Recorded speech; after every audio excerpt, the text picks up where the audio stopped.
अस्सलाम वालेकुम नाजरीन, वेलकम करती हूँ आप लोगों को इस वीडियो में। नाजरीन, वीडियो देखने से पहले अगर आप हमारे चैनल पर न्यू हैं तो चैनल को सब्सक्राइब करें, लाइक करें और बेल को प्रेस कर दें। मुलाजमत चाहते हैं तो सियाहती वीज़े पर ना आएँ, अमाराती हुकूमत ने ख्वाहिशमंद अफराद को खबरदार कर दिया।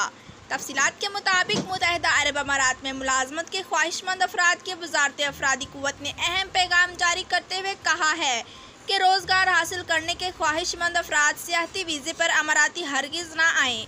बयान में मज़ीद कहा गया है कि मुलाजमत हासिल करने वाले अफराद ये लाजमी चेक कर लें कि आया कंपनी इन्हें वर्क परमिट दे रही है या सियाहती वीज़े पर इनके साथ धोखा कर रही है।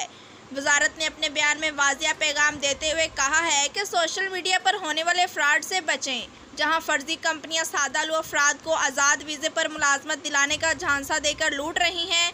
मीडिया रिपोर्ट्स के मुताबिक सोशल मीडिया पर आजकल आज़ाद वीज़ों पर पुरकशिश तनख्वाह का लालच देकर लूटने का फ्रॉड आम हो गया है। इस फ्रॉड के लिए फर्जी कंपनियों के नाम से सोशल मीडिया पर पेजेस बनाए गए हैं जो कि पुरकशिश तनख्वाह की तरगीब देकर 25,000 दिरहम तक फीस वसूल कर रही है। बताया गया है कि सोशल मीडिया पर ऐसे बहुत से फ्रॉड देखने में आ रहे हैं जिनमें फर्जी नामों से बनाई गई कंपनियां सेहत के वीज़े पर गैर मुल्कियों को 1 से 3 साल तक मुलाजमत का झांसा देकर बुला रही हैं। इस हवाले से मुलाजमत के ख्वाहिशमंद अफराद को आम धोखा ये दिया जा रहा है कि इनका सियाहत का वीज़ा अकामे में तब्दील हो जाएगा। वजारत ने अपने बयान में कहा है कि ऐसे फ्रॉड से बचें, सियाहत के वीज़े पर आने वाले अफराद को मुलाजमत नहीं दी जा सकती है। जी तो नाजरीन, वीडियो देखने का शुक्रिया। अल्लाह हाफिज़।